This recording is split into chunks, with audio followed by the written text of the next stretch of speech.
नमस्कार. मी आपल्या ॲग्रिकॉस ओंकार बुमकर. तर या ठिकाणी आपण आलेलो आहोत टोमॅटोच्या प्लॉटमध्ये. या ठिकाणी टोमॅटोचा जो प्लॉट आहे, हा प्लॉट आपल्या या ठिकाणी 50 दिवसाचा या ठिकाणी टोमॅटोचा प्लॉट आपला कंप्लीट झालेला आहे.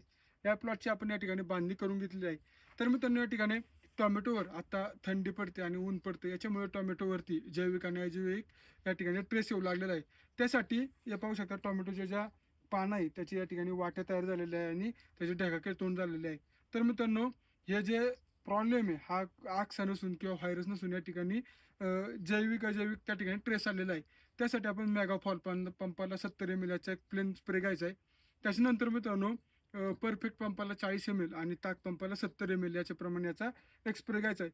त्याच्यानंतर मित्रांनो, दुसरा या ठिकाणी टोमॅटोमध्ये प्रादुर्भाव जास्त प्रमाणात वाढलेला आहे, तो म्हणजे तुटाळी.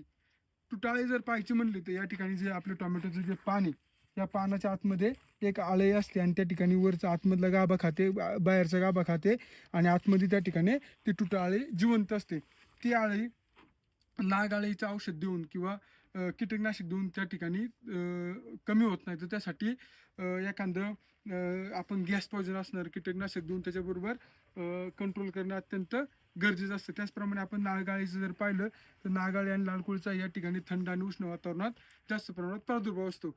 तर त्यासाठी आपण पंपाला दमन 30 ml आणि जर आपल्या टोमॅटोवरती आता कडे कारपा येऊ शकतो आणि काजळी कारपा येऊ शकतो, त्यासाठी पंपाला 40 ग्रॅम कॅब्राटॉप आणि एक शेंडा आपला ओकेमध्ये चालण्यासाठी त्या ठिकाणी आपण एक मायक्रोन्यूटनची फवारणी घेणं अत्यंत गरजेचं आहे.